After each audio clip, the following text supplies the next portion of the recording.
Lấy ủa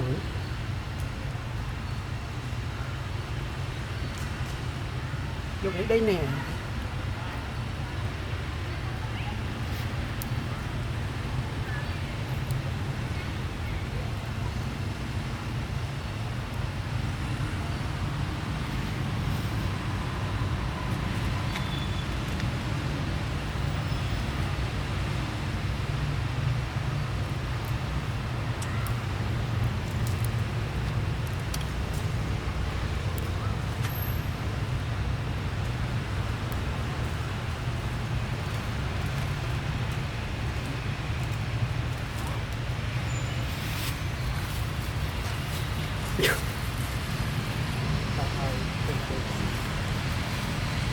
Trời cũng đã muối đào phi tử.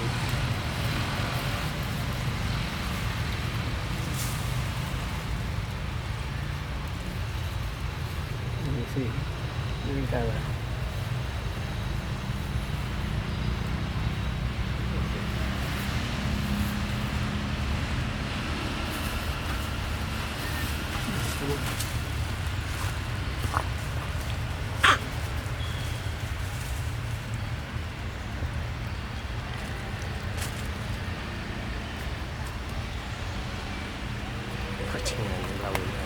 bài bài mười màyความเสี่ยงลื่น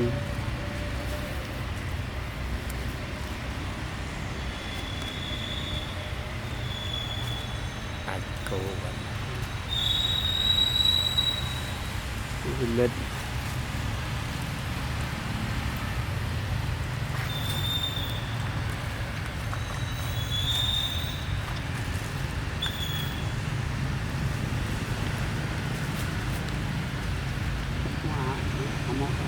มองเป็น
พวกของเราที่จะทำอะไร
đi cho nhà này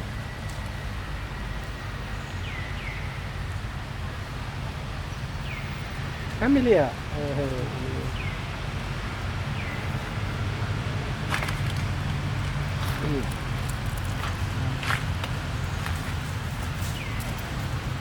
đi bao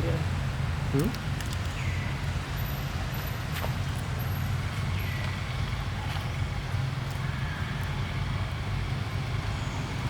có phải chụp all một đòn này một liền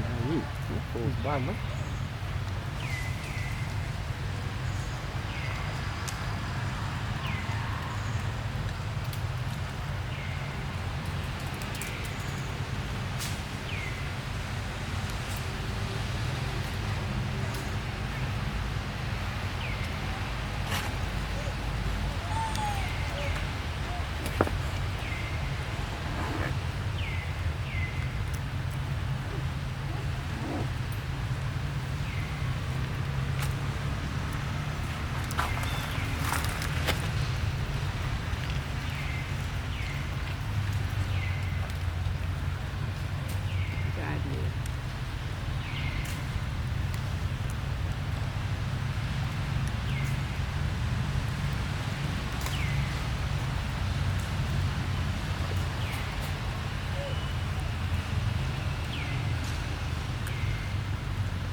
đâu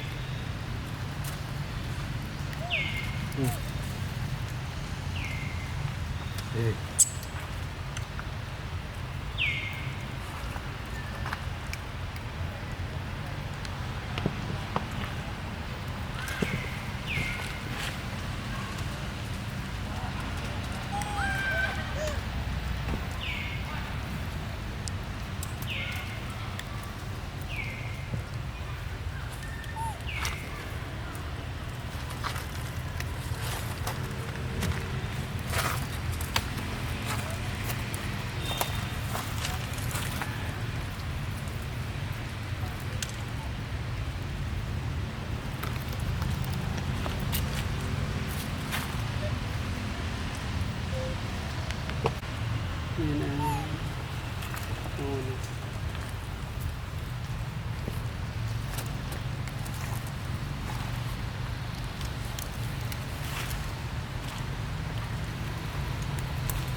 mà vậy Cái nào bao giờ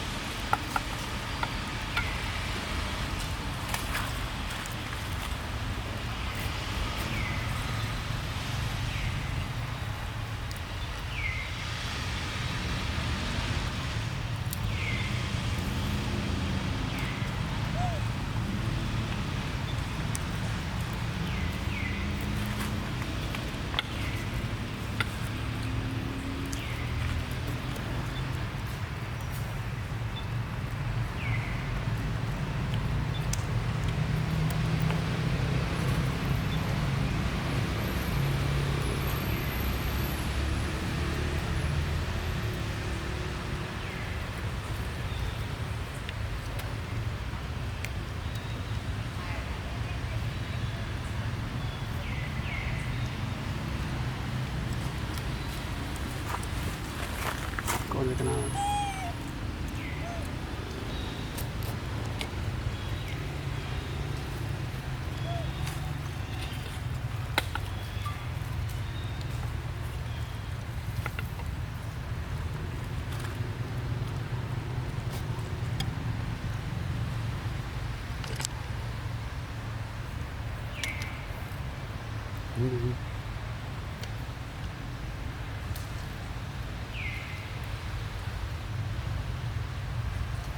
chặt này đây gì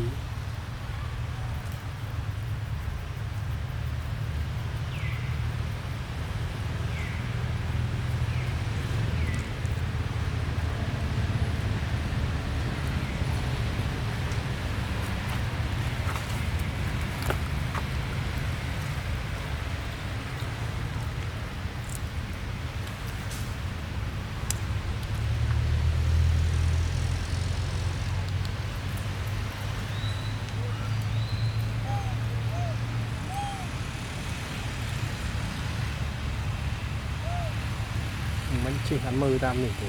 mình nâng rồi khát ở đọt một tí rồi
cùi mình đúng rồi đi đúng rồi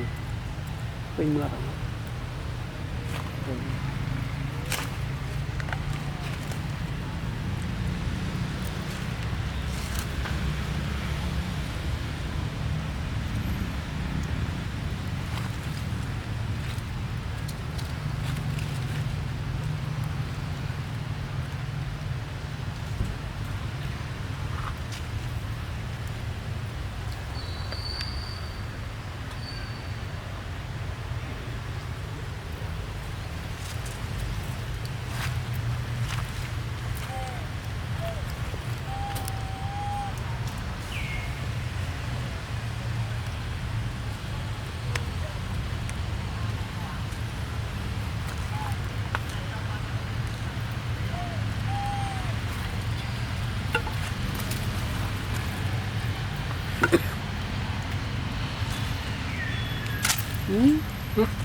có bán ba này ót ót rồi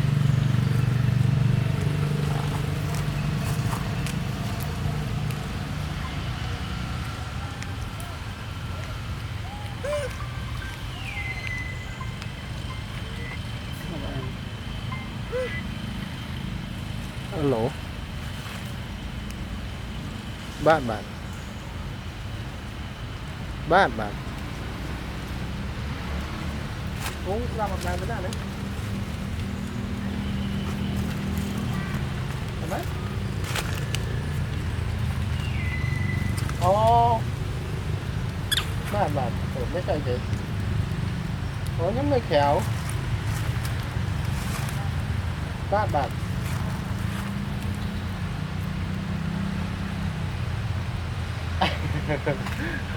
bạn tay thế bạn bạn anh đây khéo rồi bố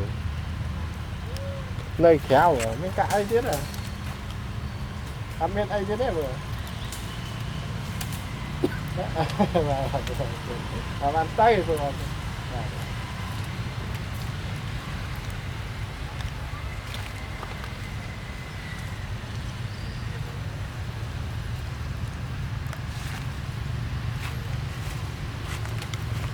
về tập cả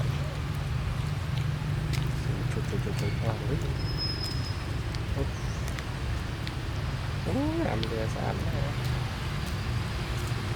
làm lìa nó ruột đang trong vo mấy nó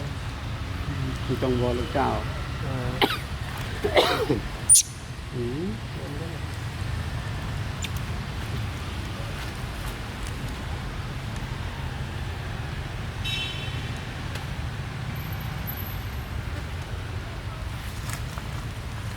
viên cà phê cái nào màu bì từ nào mà đây phong phòng một cái nhé cột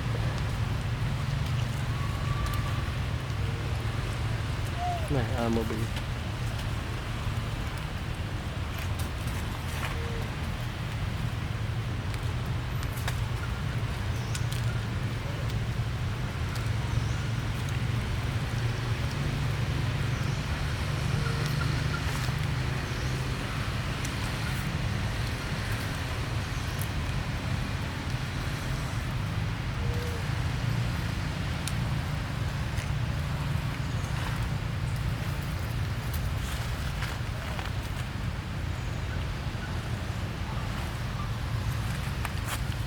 màu tiếp là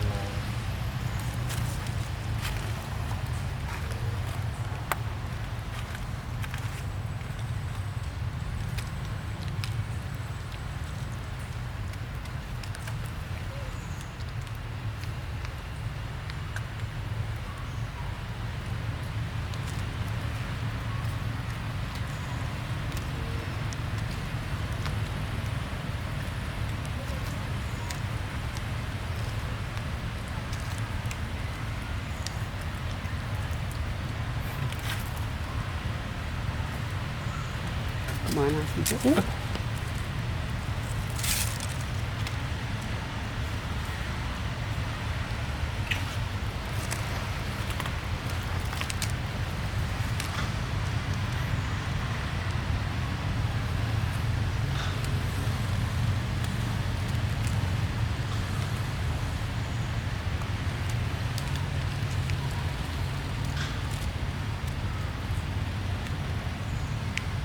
thấy sang phần tư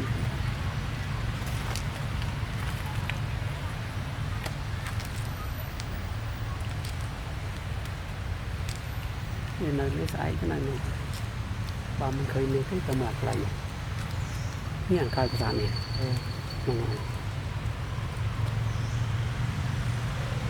โอ้ยมาเล่นเต็งติ่งพัดใบบุญไง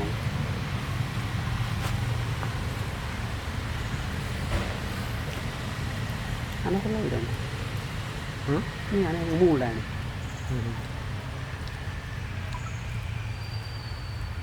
มากินมากิน đây y chụp tiền vật ai cái con cái bọc để chờ nó cả hai cái thọt bọc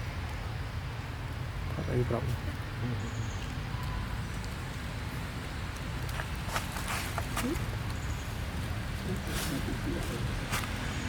con bọc từ túi cái bọc để xin phải chơi bọc để xin phải chơi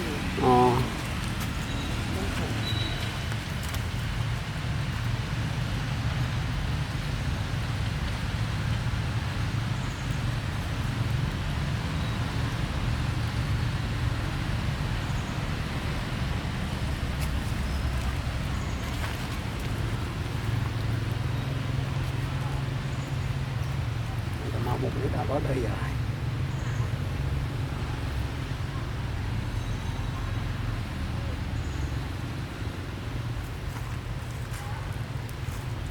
trăm hai hai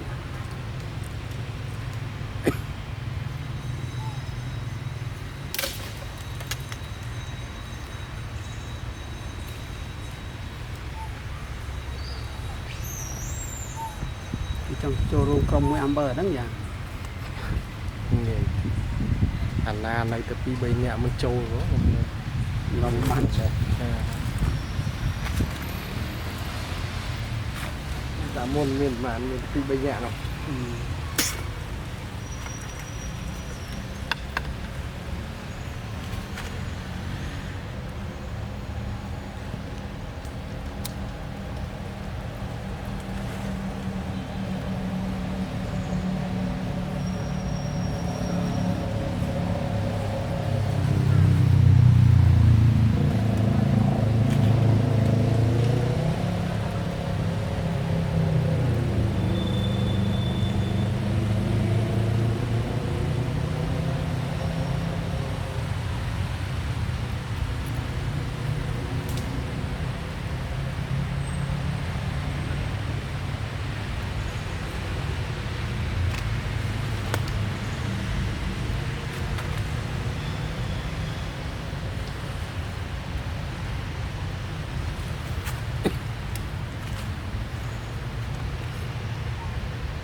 กรม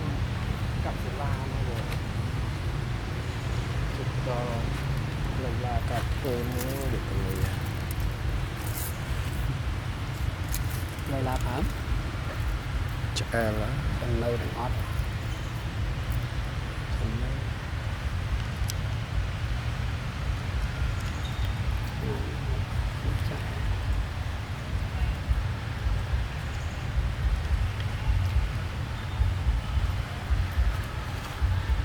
từ liền miền tây chả bàn gì